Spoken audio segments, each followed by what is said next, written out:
Hi, everyone. Welcome to the Ed Insights course development team. Currently, our team is working with Cobb County schools in the state of Georgia. Georgia released updated math standards in August of 2021, and those standards are set to be released for the upcoming school year in 23-24. So in preparation for that, our team has been working in collaboration with Cobb County schools to develop the secondary math resources for Cobb County teachers. So the 6 courses you see here on the screen are the 6 courses the Ed Insights team is developing for Cobb. We are currently working on 6th, 7th, and 8th grade math at the middle school level. And at the high school level, the Ed Insights team is writing Algebra 1 and 2, as well as Geometry. Version 1 of these courses is scheduled to be released June 30th of 2023. And then starting in August, the Ed Insights team will continue to collaborate with district math folks, as well as the Cobb math teachers at the secondary level. And this collaborative process will help us to enhance the math courses, and ultimately we'll be releasing version 2 of these courses in June of 2024. So let's pop over to our platform and see what our courses look like. So you can see our improved platform here that was just released a few days ago. You'll notice it's very clean, it's very crisp, very easy for students to navigate. You have this left-hand board here for students so they know where to find their dashboard, their calendar, classes, grades, assessments, or chats. This board can be hidden or be visible as students are working. Teachers can post announcements here. Students or teachers can have upcoming events, any work with upcoming due dates, any live sessions, shortcuts, etc. So the students can really customize their dashboard to fit their needs as they're working through their digital courses. So I'm going to come up here and select the algebra course. And if I'm looking here at that algebra course, I have the option to go full screen, or I have some different display modes here. So depending on the type of device that I'm using, students have the option to navigate through and change that display to match the best look and feel for the device they happen to be using. So you can see here in our algebra course, this course is divided into 6 units. And if I go into one of those units, you'll see each unit starts with a unit preview, giving students an idea of what they're going to learn in that unit, presenting them with some essential questions, and then giving them their learning targets for the lesson based on those new Georgia math standards. You'll notice there is intentionally not a lot of scroll on the screen. The information is organized into very clear, crisp sections with different design templates to separate the sections out. We didn't want students to be overwhelmed, too much content or too much scrolling on a screen. Very few colors are used that align to Cobb County schools. So there's a lot of intentionality that goes into the design of these courses to help provide consistency, no matter what course a student is taking. And it also results in higher levels of student interactivity as they become more familiar with different visual cues and templates and different design templates that they're going to see as they navigate through the courses. It also enables the Ed Insights course development team and Cobb to work together and enhance these design templates pretty consistently in response to instructional needs or any sort of technological requirements that may come up. If I look at Unit 4 and scroll into Lesson 4.10, you'll see that this lesson is organized into 6 different booklets, as we call them. So courses always begin with an introduction, followed by the interactive lesson where the actual learning and practice will take place, followed by an application activity, which is an opportunity for students to demonstrate their mastery in some sort of real world application activity. The lesson ends with a student reflection where students are presented with the learning targets for that lesson, and they have an opportunity to express their readiness to continue on in the unit. and based on their readiness, there are several different things that can direct the path of that student, and we'll look at that a little deeper in a moment. Followed by an assessment. This is a 10-question auto-graded assessment that teachers can utilize in a variety of ways. And then the lesson closes with the final component, an alternate form of the application activity. So for students who are working in a completely asynchronous environment, there's an alternate form here for those students to use. So I'm going to go ahead and close this left menu so you can see the expanded form. Lesson 4.0 starts with an introduction of quadratic functions. And the introduction really serves as an opportunity to provide students with multiple means of engagement. It's going to consist of different activities or information for the students to explore, to pique their curiosity and their interest, and help them reflect on what they're going to be learning about in the upcoming lesson. So you can see here, this lesson focuses on quadratic functions, and you can see the 3 different forms here that will be covered in this lesson. And then a lot of our introductions will culminate with a discussion activity. So you'll see this little comment icon here in the gray box. So this is a visual cue letting the student know that there is a discussion here in the introduction that they need to complete before moving on to the interactive lesson. So again, that visual cue just alerts students that they need to do something at this portion of the lesson. And as they become more familiar with these different icons and what they are prompting the student to do, it really helps them navigate the course without any confusion. Students can type a response in the box. They can also insert a video if they would like to record a video response to the discussion as opposed to typing it. So students have a lot of choice here in how they would like to present their discussion. So it gives students a little bit of ownership as far as their learning and how they'd like to convey their experience as they navigate through the lesson.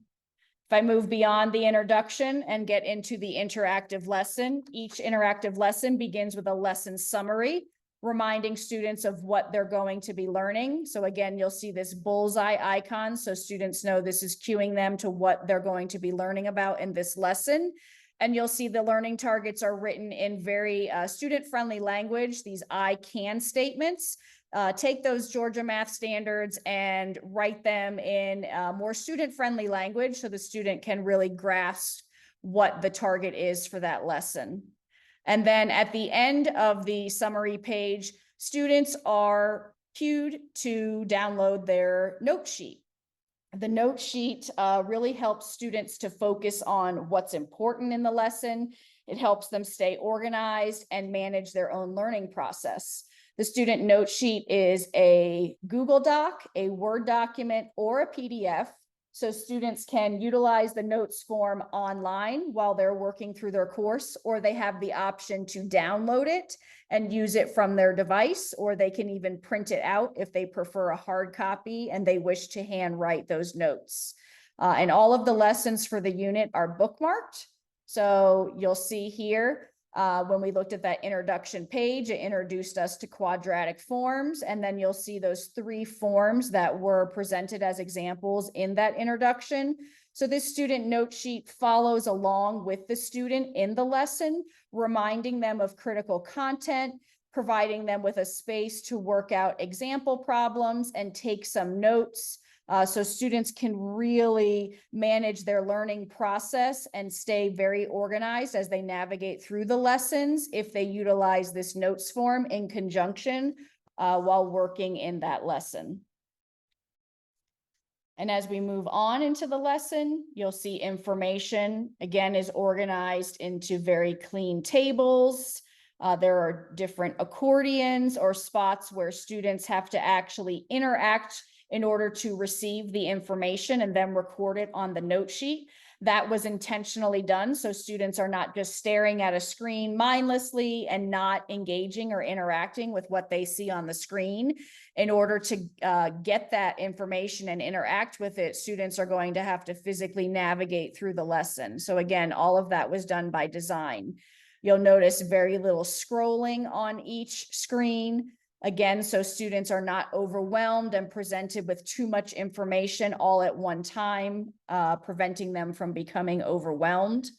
So here we're breaking down the different forms of quadratic functions, and then we're explaining things step by step. So trying to simulate, if a teacher were working with a student, what are the different steps that a teacher might present verbally or on a whiteboard, and then what actually should be happening on the right side of the screen to those expressions and formulas as students are navigating through the different steps.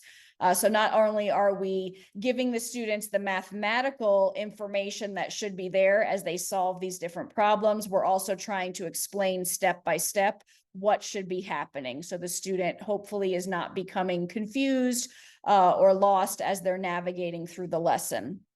So again, here you can see we're rewriting a formula and it's breaking down step by step what should be happening, color coding here on the right, so students understand how to rewrite these different expressions depending on the format being used. And then as they're working, reminding them to use that note sheet because that note sheet aligns to the lesson as they're navigating through. And then you'll notice examples all throughout the lesson. So multiple opportunities for students to see the information presented and then be provided with opportunities to practice. So here they're being asked to convert this function to vertex form.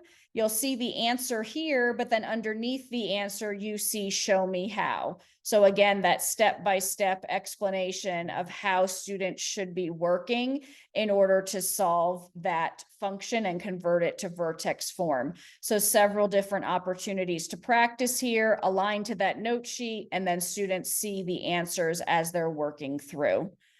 You'll also notice different visual cues here. You'll see several dots underlining the word zeros. So you'll see different tooltips where critical content or vocabulary has been further defined for students to draw their attention to an important concept.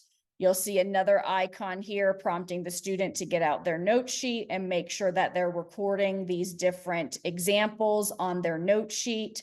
Not a lot of scroll, very clean, consistent feel and look to the design as you navigate through the pages. Not a lot of colors or information to overwhelm the student. So again, a lot of intentionality went into the design of these courses and how best to create and develop the lesson as it unfolds for the student. You'll see lots of opportunities to practice, answers there right away. And then each of the lessons will feature a authentic and original video, which highlights for students how to actually complete some of the practice problems that they're seeing. And I'll just play a few seconds of the video here so you can get a feel for what that video is helping students work with. Let's look at example 1. We want to convert f of x equals x minus 4 quantity squared minus 9. So you can see this video simulates what a teacher would be doing and saying and writing in a classroom. So these lessons are designed to provide students with multiple means of representation. We're displaying the information in a variety of formats. Students can read about it, students can practice it, students can hear and watch video and see problems being worked out. So providing students with a variety of ways to present that content to try and connect with them and the learning style that works best for them. Additional practice as you're going through the lesson, always with that answer and show me how. Again, the students having to click through to get that information. So the student has to be an active participant as they're navigating through the course. A lot of different accordions, you'll notice, again, getting students interacting with that content. And then providing students with opportunities to practice all throughout the lesson. Each of the lessons will also have an articulate storyline interactive for students, which will give them another opportunity to practice. And they're going to get immediate feedback as they're answering these questions. So they're looking to determine the domain here And you'll see this pop-up message that pops up right away. This is a customizable message. So you have the opportunity to really interact with students and use praise or support in a variety of ways, depending on how you want to help that student navigate the course. And then not only are they finding the domain, but then they're also determining which form is used. So a great review of what they've just learned in this lesson. They're getting immediate feedback, and if their answer is incorrect, they have an opportunity to retry. And once they get that question right, they can continue to the next question. We have the ability to capture the data for all of these storyline interactives. So the teacher has the data needed to inform their teaching and assessment practices with students. This would enable the teacher to form groups based on how well the students are progressing through the lesson. The teacher could use this as an assignment or a mini assessment in class. But again, all of the data captured from these storylines can really help to inform the teacher and the learning that is taking place and how the teacher needs to respond based on what the student is or is not demonstrating in these interactive practices. We then move to the application activity of the lesson, where students are asked to complete an activity that has some real world connection to the lesson that they've just learned. So students have the option to work from a Google or Word document or PDF and work online, or again, just like the note sheet, they have the option to download it if they prefer to do a handwritten assignment and then upload it to the teacher. So another opportunity for teachers to assess student mastery and understanding. This could be used as an assignment, a group project. This could be used as an assessment. So the teacher has a lot of flexibility within the lesson, all of the practice problems, the storylines, the application activity. The teacher has the flexibility to determine how best to use all of these different resources to enhance and support student learning. Students are then presented with a reflection after completing that application activity. So reminding students what they have learned in the lesson. And then you're going to see those I can statements here again, just like you saw on the introduction page, where we summarized what the students will be learning. So students have an opportunity here to express their readiness to continue on in the unit. So I'm going to go ahead and agree with this first one. And I'm going to disagree with the second learning target statement. If a student disagrees with just one of the targets that are presented here, they're going to be presented with a message here that will take them to a link offering them additional help, additional videos, practice problems, whatever they might need to help remediate or help them increase their level of readiness as they're navigating through the lesson. And again, the teacher has the ability to customize the message that you see here, as well as the remediation activities that the student is taken to. So again, very customizable and flexible. The teacher is able to respond to student learning in the moment and provide the student with resources and support that best match the student understanding at the time. And this is that alternate form of the application activity. So for students who are in the course asynchronously, students have an opportunity to complete the application activity here in the actual platform. And then the teacher has the ability to go in and hand grade that assignment. And then some portions of it may be auto-graded. And then there is a 10-question auto-graded assessment that the teacher can assign to students. This can be used as a quiz or as a test. Teachers can also assign it as homework, group work, something that's happening in class. Again, students, the teacher has the opportunity to respond to students in the moment and use the course and the resources that are here in order to provide students with what they need to best help them as they are navigating the course. So I just submitted one question here just so you could see what happens.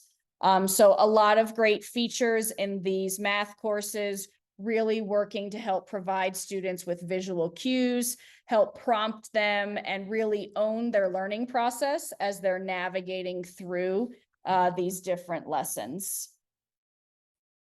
So everything you've seen here today in this sample algebra lesson will be included in version 1 of our courses and help to inform the enhancements for version 2 in the upcoming school year. But what the Ed Insights course development team is really excited about is all of the new technology that has recently emerged and how that technology can enhance the courses that we're developing, not only in Cobb County schools, but elsewhere. Currently, we are working to add a ChatGPT feature to our courses. This is going to enable teachers to respond in the moment and provide practice problems or different scenarios, assignments, and help students engage with content in a different way. And it's also going to help students brainstorm and research and improve their learning as they're navigating through these lessons. So if I were a teacher in a classroom and let's say I wanted to come up with 5 multiple choice questions, 4 possible answers, I don't want to go above a DOK level 3 and I want to make sure they're aligned to algebra standards in Georgia.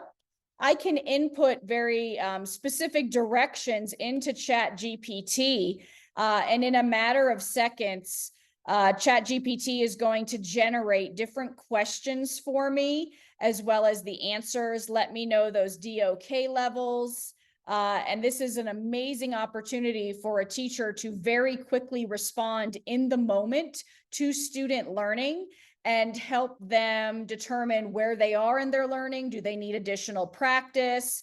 It's going to enable the teacher to really just have a quick temperature check of where students are in the example that I'm using here today. So the Ed Insights course development team is currently testing out how can ChatGPT inform the design of our courses, how can it inform the resources that we are providing teachers, and really take these courses to the next level and enable teachers and students to respond in the moment and to go deeper into that learning process.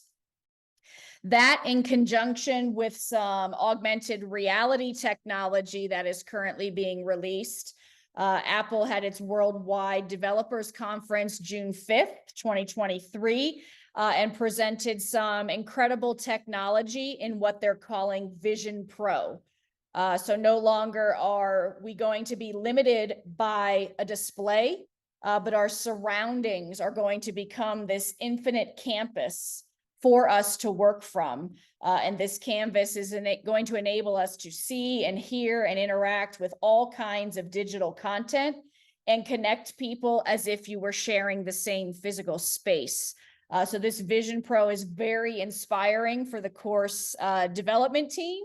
Perhaps we could take students on a virtual field trip in our courses. So rather than reading about the Holocaust and hearing about the Auschwitz concentration camp, could we actually use AR and bring students through those gates of Auschwitz, let them see the Arbeit macht frei sign, bring them into the kettle cars or into the gas chambers, and really elevate and deepen and heighten their experience about that which they are learning. So the course development team is very inspired by ChatGPT and all of this AR technology that is quickly coming to the forefront of the technology space. Computers gave everyone the ability to personally compute, and telephones in recent years have really provided mobile computing. But what's really missing from the space is a new dimension to learning, which is spatial computing. So not just being restricted to what you can see on a screen, whether that's a computer or a phone, but how can you, in essence, travel to a spatial place with others, by yourself, and how can you connect in that spatial area and how can that enhance your learning and your experience and your interactions? Where can we take students on these virtual field trips? How can we simulate virtual labs using AR technology? So really, the course development team is on the cusp of immersing ourselves into this blended environment and figuring out how to take digital content and connect it to the space around you to give students a learning experience that they've never had before. So you're going to start to see some really amazing things come out of the Ed Insights course development team. We're very excited and motivated by this new technology that has come onto the scene, and very much looking forward to how that can enhance our courses and ultimately improve the learning experience for students everywhere. So I hope you've enjoyed learning about where version 1 is today, and where augmented reality and AI can take our courses and our students in the future. Thank you.